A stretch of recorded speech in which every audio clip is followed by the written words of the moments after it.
Հայ բարեգործական ընդհանուր միության Նյույորքյան գրասենյակում հավաքված մեր հայրենակիցներին մի բացառիկ հանդիպում էր սպասվում հայկական խոհանոց նոր գրքի հեղինակների Ալին Կամակյանի եւ Բարբարա Բրեսկինսկի հետ, որոնք եկել էին ներկայացնելու իրենց հեղինակությամբ լույս տեսած հայկական կերակրատեսակների նոր գիրքը։ Սակայն այս ոչ այնքան կերակրատեսակների ներկայացում էր, որքան արևմտյան Հայաստանի քաղաքների ու գյուղերի պատմությունն էր իրենց անցյալով ու ներկայով, իրենց բնությամբ ու բերքով, որից էլ ծնվել էին այս կերակրատեսակները։ Արտաքինից միայն խոհանոցային թվացող, գունեղ ու ճաշակով, բարձր ֆոտոարվեստով կազմված այս գրքի էջերում կարծես թե իմիջիայլոց, հակիրճ, բայց ամբողջական եւ զգացմունքային տրված է Վանի ու Զեյթունի, Մուսալեռան ու Տիգրանակերտի հին հայկական քաղաքների պատմությունը, դրանց հայաթափման եւ 1915 թվականի ցեղասպանությունը վերապրածների պատմությունները, որը կարծես թե նախագրությունն է միայն ասելու համար, թե որտեղից է գալիս տվյալ ճաշատեսակը։ Գրքի հեղինակները ճամփորդել են պատմական Կիլիկիայով հավաքելու համար ճաշատեսակներ պատրաստելու եղանակները։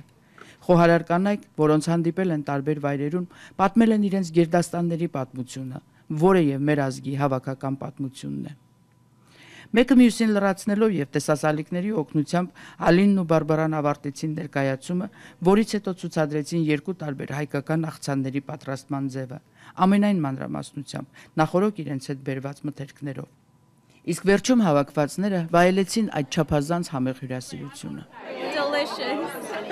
Հայկական խոհանոց անգլերենով գրված գիրքը պատրաստվում է թարգմանության տարբեր լեզուներով, որոնցից առաջինը թուրքերենով։ Հիմնականում այն նպատակով, որ թուրք հասարակությունը մեկ անգամ եւս տեղեկացվի այսօրվա իր երկրի պատմական անցյալի մասին։ First of all, I'd like to thank you, ladies, for joining us here at AGBU. Let's get to know a little bit more about you and the idea behind the book. Aline, let's start with you. First of all, I started off with my restaurant. I opened my restaurant in Lebanon. It was my childhood dream. So it's an Armenian cuisine, Armenian restaurant. And during this, the time, it's been almost 9 years now. Every time I have a client, they tell me, no, this is Armenian cuisine or this is Turkish cuisine. Why the names are in Turkish? So meanwhile, I wanted also to keep my mom's recipes, you know, like I wanted to have a book for my mom. With those two elements, I said, okay, next project is I want to have all the Armenian recipes in a cookbook. I met Barbara Drieskens. She's my Tai Chi teacher. I knew that she had written some books. I proposed to her to write this book. So she's done all the part of an anthropologist part. I'm just the cook. The book is, we put some stories in it, where the recipe come from, how the recipe traveled all this time, and how we kept it alive. To be able to do this part, we have travel in Cilicia. I leave this part to Barbara to tell you. Thank you. Barbara, I understand you're an anthropologist, so aside from being a very good friend to Aline and having your writing abilities, can you tell us a little bit about how you are involved in the project and how your background as an anthropologist came into play? In the beginning, I was hesitant because for me, a cookbook, just collecting recipes, I didn't find it very interesting. But when she started to explain that her idea was to show to people who the Armenians were, where they come from, to show more about their culture, but through the food, I started to be interested. At first, we spent a lot of time with her mother and her aunts, who are the main cooks of the family. And while cooking with these women, I started to listen to their stories. Because in fact, the best stories, the most touching things are told in the kitchen. Because you're busy with something else, and this is the moment that you feel like talking the things from your heart. Can you tell us a little more about your journeys and how you traveled to the sites and places that you did, and how that was somehow an inspiration or the basic foundation behind the recipes and the stories connected to them? Who would like to take that question? When Barbara started in the kitchen listening to all the stories, and each woman is telling that my mom was from Antep, my mom was from Urfa, she used to tell me this and this. So she suggested that in order to put everything together and to have a really good a good book, we should go to this trip, we should do this trip. So we decided to go to Cilicia. And it was 3 weeks of really rough journey. Rough between sentimental and objective, and then reality and history, everything came up. So as an anthropologist, I let her tell you the story because I'm very sentimental about this part. Very naively, I was convinced we would go there and meet Armenian people and collect their recipes. The only thing was that we didn't find any Armenians. So when we started to ask around in the first city that we came to, Erzurum, it was quite shocking because people were reacting with fear and with distrust, and like it was really like as if we asked the wrong question. So we felt very uncomfortable about it. And they sent us from here to there, and the end they said like, yes, there is the owner of the bookshop that is Armenian. We arrived there, and then the person said like, no, we are not Armenian, because people have changed their name, they don't speak the language anymore, they changed their religion, and they just don't want anybody to know their background. So it wasn't clear if they were Armenian or not, but people were not ready to talk about it. We went to search for the churches that were still there, and we looked at the recipes that were still cooked by the Turks and the Kurds that were living there.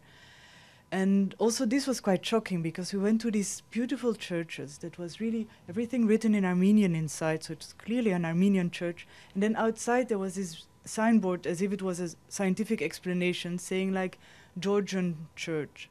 So the word Armenian wasn't even mentioned. Especially it was so shocking when we went to Ani, who is like the great city of the Armenian Empire. Also there, not one word about Armenians or Armenia. So for me it was already shocking. Aline, she was furious. So it wasn't very easy, this trip. We had a lot of fights about it. I wanted to climb the Mount Ararat, but since I'm an Armenian, I have to take a 2 months prior admission for that. So we start climbing. It is about 4 or 5 hours mountain. When we were up there, I spoke with her 2-3 words of Armenian. The guide, Murat, looked at me and said, "What language are you talking?" I said, "Armenian." And he come and hugged me. He said, "We have the same fate. Turkish killed us." I couldn't dare tell him anything else because I was at the edge of the mountain. I'm like, one kick and I'm down. He was with his gun and everything. So I asked him, okay, what is the story? What is it? Don't worry. We will take our Ararat back and it will be ours. I said, who is ours? He said, ours, Kurdish. And I saw another genocide. So unfortunately, every place we went, it's all Kurdish people. There is no signage of Armenian. The genocide is still on. You know, like we're erased from the book, from Atlas, from anything you want. We are totally erased. This book is our way to show the people who we are, who are Armenians, where we're coming from, what happened to us. Because no one those days are reading like genocide books, newspaper, or very little. Everybody is so much into their daily problem that depressing stories are not very welcome. The book is light, is cookbook. You know, you have very nice pictures, and like every woman has its own story. And Barbara was the story one, so she can tell you what difficulties she find in the stories. Barbara, in answering that question, can you also tell us what similarities or what reflections or what flavors and tastes you found in the people or in the environment, in the landscape that mirrored or maybe contradicted the recipes? When I was talking with the woman I was cooking with, it was really quite shocking because each and every one of them had his own story, her own story, her parents, her grandparents, and they were very sad stories. And so it was very touching, and I realized like how present it was still with these people, and how and often when they were telling these stories while cooking, they cried. So you felt like the grief and the pain was still very much alive. And so somehow I wanted to put these stories in the book. But the great difficulty was how to put these tragic stories in a book and still make it a book that opens the appetite, that is joyful, that is light, that is a cookbook in the end. So I try to do it through the food, because every time I try to link the story with a recipe and to tell what they told without softening it out, without removing words, without anything, but by linking it through the food. And this is also the way they told me. It was like by telling about something very sad, they could just link back to the food or say something about an ingredient, and it lightened up everything again, and this, like, they could digest it in some way. So this is how I try to make it digestible in the book as well. What has been the reaction from the communities that you've traveled to and presented the book to, and also to the local regions where you collected the recipes? What were the ladies' reactions? We've had very positive reactions on the book until now. Sometimes people are a bit hesitant, like, I'm not an Armenian and I wrote a book about Armenian cuisine, but somehow it's also like very complimentary, because I'm the one who gives a certain scientific value to it. If it was only Armenian, you have like so much emotional aspects involved, and if it's only Armenian talking about these things happening, then it's as if you talk only for your own cause.